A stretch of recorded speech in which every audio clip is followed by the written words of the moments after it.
sila Ma'am Amanda, sila Ma'am Edeline, they're in every platform. And it's the Sumabo initiative of our bosses is also well, it is a way, no, to put our MSN, train our MSNs how to be in e-commerce, no. Isa po yan sa mahalagang training, lalo na ngayon dito nakaraang pandemic, nalaman natin, no, yung pagbebenta hindi lamang physical, no, but also we need a platform at libre yan, no?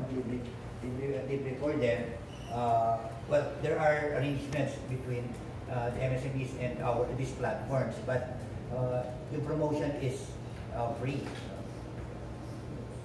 And yung last questions ko po, dun sa mga food businesses po natin, curious lang po ako kung yung mga ibang product nyo po na walang baboy, kung certified halal, because we as Muslim, not only Muslim, but ngayon po ay multi-dollar billion industry na kung may halal certified, kung yung product nyo po ba, through coordination with the BPI, kung halal certified na po.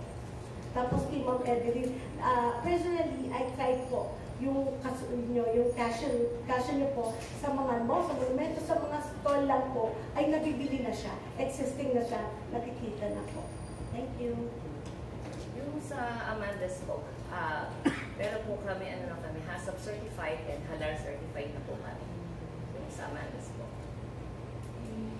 And that's only for foods, di ba? Para sa pagkain lang yan. Halal. Everything. Everything po. Food and non-food kailangan. Pero yung sa amin po talaga is halal certified na.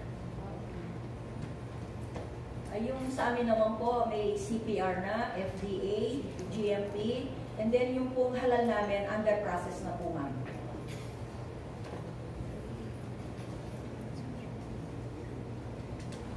Good morning po. My name is Noemi Reyes, Philippine News Agency. Question ko po for Director of Ending and Sir Warren. Ano po ba yung napapansin natin market behavior ngayon pagdating sa mga consumers natin? If we will compare it from pre to post pandemic, ano po yung mas hinahanap ngayon ng mga market natin? Ano yung mas pinupush natin mga products? Actually, very timely nga itong likha, and we are offering some beverages, healthy beverages, and that's one of the themes ngayon, post-pandemic. It's because nung pandemic, naging mas self-conscious tayo. Ngayon, yung ating mga beverages, like yung mga kalamansi natin, kakao, you have to present them in a way that mapipil nila, na nakaka-healthy pala itong mga pagkain na ito, itong mga drinks na ito, nakakatulong. The other thing that is being developed post-pandemic is that yung mga tao, karamihan gusto nila mabilisan na, kaya pati yung pagbayad kailangan e-payment na, electronic payment na, kaya kailangan different forms of e-wallet meron ka. Kaya yung training namin sa mga MSMEs ngayon, unang-una sa e-commerce, kailangan marunong mag-promote, maglagay, mag-present sa mga whether it's Facebook Marketplace, it's in Lazada, other selling platforms. Kailangan maganda yung produkto mo, maganda yung pagkakuha, tama yung labeling, pati yung pricing mo, uniform across. And you have a digital form of payment para pagdating mo dun sa may bibili, wala siyang dalang cash. Bibili siya ng marami, kaya lang, ang dala niya is e-wallet only. Kaya kailangan naka-ready ka. Yung QR code mo, kailangan na meron lahat kayong mga QR code para gaganyanin na lang at kikita ka na. In addition po, ang napapansin po natin ng mga consumers natin are into sustainability. So marami po, meron po tayong mga entrepreneurs na kasama po natin sa likha. Kasama na po si Sir Don, si Sir Raymond, na yung mga products po niya are sustainable. Yung sa kanya is yung made out of cement po, yung kanyang mga products. And even in Bataan po, meron po kami yung S Enterprises. Ang products naman po niya are used clothes, recycled clothes po na ginagawa po mga doormat and mga sofa mat. So recycling po, sustainability, yun po yung nakikita namin. Thank you po. In terms of livelihood po sa mga MSMEs natin, is it then sa community-based po ba yung human resource natin, yung mga tao? And yung trend ito po, tumataas po ba yung bilang ng mga nabibigyan natin ng hanap buhay dahil dito sa trade? Thank you po. sa Amandas po, lahat po na empleyado po is community based. Lahat po din sa aming area lang po mga nakatira. So, lahat po sila. Sa Eddie Lynn's Homemade Nuts po, ma'am, lahat po sa amin, mga kapitbahay namin, community-based. Napapaaral po nila yung mga anak nila through sa pagbabalat ng bawang, pagluluto ng mani. Lahat po sila may trabaho. Well, on our part naman po as Ideas Concept Cement Pads Manufacturing, if you could look at yung products po namin, yung paintings namin dyan, and then yung lamp po namin. So, recycle po yung ano dyan, yung base po ng lampshade namin. Galing po ito sa paleta ng ano. So, usually ito tinatapon na po ito eh. Pero ako po, ginawa ko as an artist also, kasi I do paintings also. So, kinuha po namin yan yung mga recycle. So, yun po yung ginawa namin lamp. And then, yung sa community base naman po sa pagtulong, pag kami mga project base po kami, tinatap ko yung mga kapitbahay ko eh, for publication po ng maramihan. And sa paintings naman po kasi, I have 10 artists po, founder din po ako ng Balinta Tao. We have advocacy po for street children na every paintings po na aming nabebenta goes for the charitable, So, yun po yung mga namin, yun po yung ginagawa po namin sa Ideas Concept. Thank you po. As for DTI po, siguro po you've heard of the DTI Negosyo Centers po. Ito po yung mga mini DTIs na nakalodge po every municipality. So lahat po ng ating mga munisipyo, meron po mga negosyo centers. So kami po yung mismong lumalapit ng DTI through our business counselors para i-offer po yung mga services, i-develop po yung mga businesses na community-based.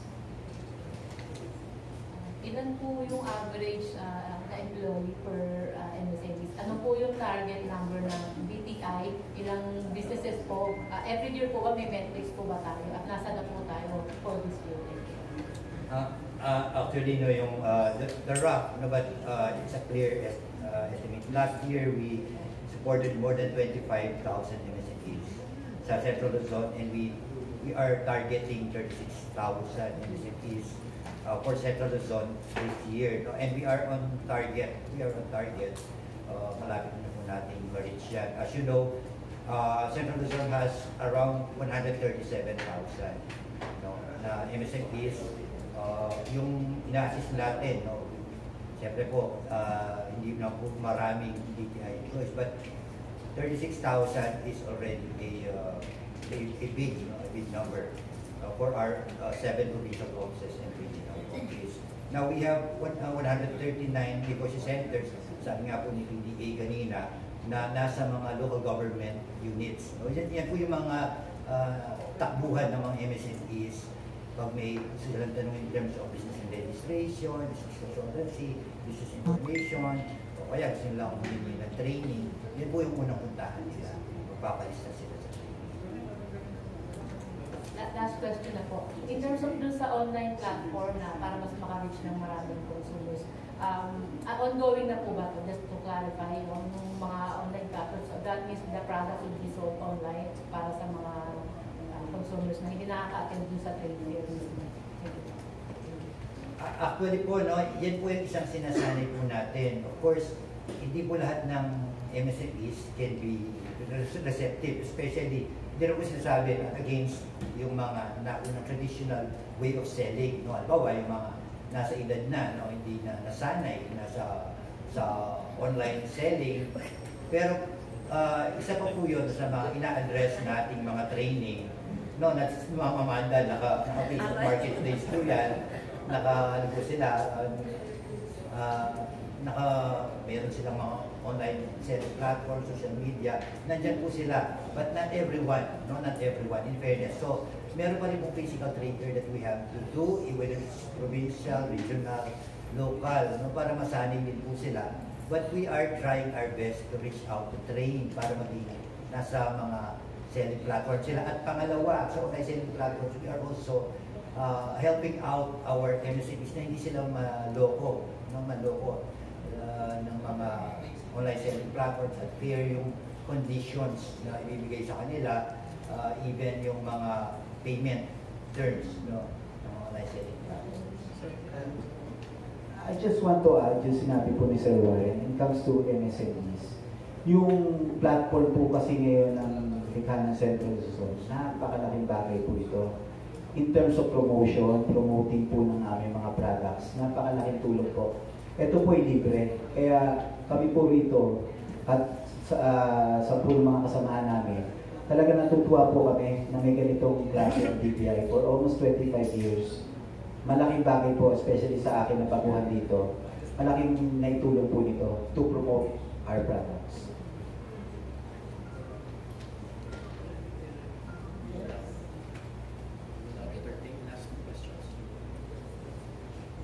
Can I have follow-up?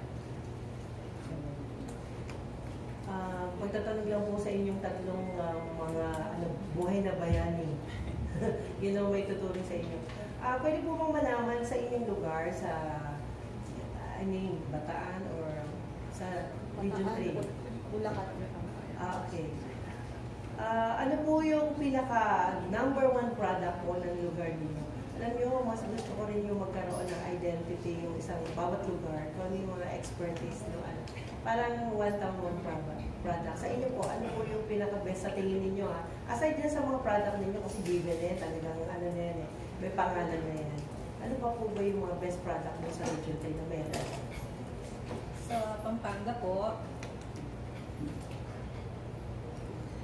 Yes, sa Pampanga po, aside from peanuts, meron po kaming mga tosino, kakanin. Yun po yung sa Susie's Cuisine, kakanin. Yun po yung mga best products sa Pampanga. And parol, yung non-food naman, yung mga parol namin sa Pampanga. Sa mga amani. Dito po sa Bataan, halimbawa sa Morong, ano sila sa buko, marami silang buko doon, which yun ang kanilang auto. Sa Bagak, may auto product nila is the Kasoy. Sa Pilar, yung tourism nila, yung promote nila as one town product. Sa Balanga, ay yung product namin kasi coastal area kami, so yung ano ang one town product namin is yung mga dry fish, tinapa, yung bagoong. Sa Abukay is the Walis Tambo, yung auto product. Sa Samal yung Dararo cookies, and sa Orani yung mga crabs, mga seafood, yung mga malalaking alimao, yung mga gano'n. Hermosa is, alam mo sa Hermosa, Walis din yan, Walis din, dinalupihan. Mga ano nila, mga farms, yung mga vegetables, mga fruits nila na native. Okay. And bugs. Ayan, ito mga ano nila yung product ng Bataan, which na pwede pagmalaki. Yeah. Nice. Pwede siyempre, ang pinaka-the best is yung pinapain totoo. Kasi ano yan, Pwedeng iwan. may kwento lang ako, kaya talagang pinurso ko to, talagang dinidid ko, kinarir ko ng gusto. Kasi nung nag-start ako, yung first time na umattend ako ng Likha ng Central Luzon, it's my first time. In fairness sa media, hindi ko nila lahat ng media. Di lahat sila kuhanan ng pictures, ganyan. Di ako syempre excited ako kasi first time mapipicturean yung product ko. Pagtapat nila sa akin, sabi nila, huwag na natin picturean yan kasi yan pagkain ng katulong. Which talaga narinig yun. Sino yun? Kasi first time ko kasi parang ignorante pa ako noon eh. Kaya sabi ko, bakit pagkain ng katulong? Kaya yung natalino sa ano ko yung sa isip ko. Parang doon ako na-motivate. Sabi ko ito sinasabi nila pagkain ng katulong. Darating ang panahon, ito na magiging pagkain ng mayayaman. Which is totoo. Kasi ngayon, sinong bibili ng 400 pesos kilos ng tuyo compared sa presyo ng baboy? Di ba mas mahal ang tuyo ngayon kaysa sa baboy? Kaya yung sinasabi nila na pagkain ng katulong, ito yung nagbigay sa akin ng aking first million. But marami nang narating na naging sikat ang Balanga dahil sa tinapa. At sabi nga ng aming mayors namin, yung congressman namin, marami siyang naipasang bill dahil sa bangus ko. Yeah. Kasi yung mga pinariregalo niya every time na merong occasion talaga yun. Siguro naranasan nyo kung nakarating sa inyo yung mga bangus ko, mga tinapa ko, talaga may pagmamalaki natin sa Bataan. Tingnan natin. God bless. Kasi ano talaga, lahat ninyo na yung lahat na magtitinapa, tikman nyo na sa lahat ng provinces. Iba pa rin talaga yung tinapang Bataan at ito yung Bataan. Diba? Si Sir William, di ba halos every time naluluwas siya, nagpupunta sa akin. Eh si Sir naman, Mr. Lazao. Sa amin naman po, known kami for handcrafts po talaga, handicrafts. We have yung Bulilan, pinagmamalaki po namin sa Bulacan, yung mga crafts po dyan. Yung mga Christmas decors, yung po yan. And then we also have in Pande, Santa Maria, yung mga parong naman po dyan. Kung meron po Divisoria, meron naman po sa Pande. And one good friend of mine, yung Andres Baroque, Sir Rani, which I think he is watching. No, napakagaganda po ng mga barong dyan. You don't need to go to somewhere else in Manila. All you have to do is go to Pande. Meron po doon tipo ng mga sari-saring mga barong, gowns, na mga talagang magaganda po mga borda. Pinupuntahan po ito ng mga foreigners. And from Malolos naman, Malolos and then San Jose, sa amin po, is we have yung mga planters. So, noon po kami sa party po rin sa may giginto, mga halaman, mga planters, yun po yun. But in our place naman po sa San Jose, ako lang po yung, I think ako lang po yata yung ngayon na nagkaroon po ako ng innovation for the concrete planters. Kasi kung makikita niyo yung concrete planters po ngayon, na makikita niyo is purely concrete lang siya. But for us, ginawa ko as an artist and visual designer, I make it a point na yung planters hindi kayo masusuya. Pero may forever. Kung sa pagmamahal wala forever, dito po may forever. Opo, kasi totoo po yun. Opo, kasi ang ano po, hindi nababasa po yun sa amin. And then we made a twist, ginawa po namin siya ng nature, yung mga may natives po. Kaya isa po ako sa napili rin ni siguro medyo nabola ko sila na naloko ko sila sa mga design ko. Na kapag naloko hindi po sila naloko, hindi ako nakapagloko sa kanila, pero nagpapasalamat po ako sa kanila na na-appreciate po nila yung aming products. And sa San Jose naman, yung nga po yung paintings ko is a different kind of medium. It's a mixed media. Sculpture painting po ang tawag yan. And we're into cement, kaya po yan, cemento rin po siya na naka-impose siya, but with acrylic. And high-end po yung kanyang canvas. It's not an ordinary canvas. So yan po yung ngayon bago ini-introduce ko na ako rin po yung gumawa. And yun nga po, and aside from that, I am also the founding president of Palintatao sa mga pintor ng Pilipinas. Isamantalahin ko na po ito. This is for promotion po namin. Na may mga artists po ako na gamit from Bulacan, and some of them is other parts of the country. We're doing exhibit, wala pong bayad. Kung kayo po meron po kayong, if you're planning or you have any in your mind to have charity works, we are open for exhibit po. And ito po, ina-announce ko po, na every painting that's going to be sold, 20% po goes to the charity na naiisip niyo po. Yun po yung namin. And we have already one successful exhibit. It was nag-ano po ito noong September sa National, dito sa may Museo ng mga Pampangulo sa Sakyan ng Pilipinas, which we have a successful run. And ang nag-raise po ng period doon, ang raise ng affair doon is si Congressman Tichay. Kaya malaking tulong po sa amin ito. And the DTI, syempre siya na po talaga yung nag-alaga sa akin. So hindi ko po pwede kalimutan. Maraming salamat. Thank you. We will now be entertaining our last question.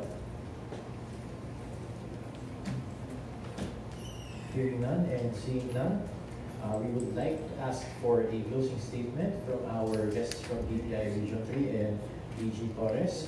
Before we move on to our short press briefing from the National Commission of Senior Citizens.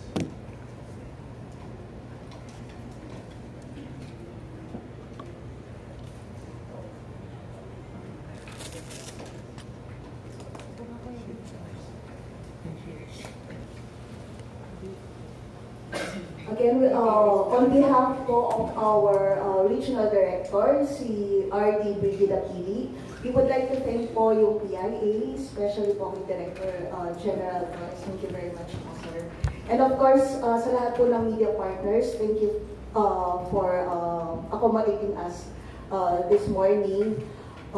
Again po, we would like to promote po yung aming upcoming activity, ang Likha ng Central Luzon, already on its 25th year, naka 25 years na po kami, and it will be held po on October 25 to 29 at the SM Mega 5th floor po ng Building D ng Mega Mall.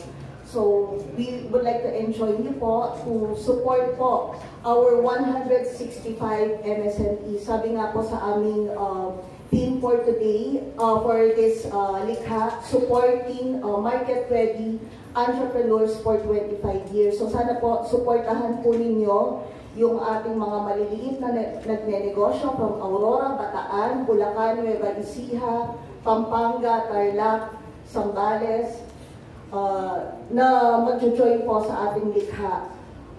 Again po, thank you very much, and we hope to see you there.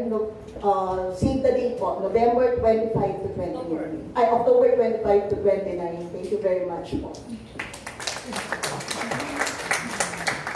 So sa October 25 to 29, bago yung long break, mag-shopping na kayo sa Likha ng Central Luzon Trade Fair para makapaghanda na para sa mga regalo ngayong darating na Pasko. So, kita-kita po tayo doon sa Likha Trade Fair, Likha ng Central Luzon Trade Fair, October 25 to 29. Thank you po. So this is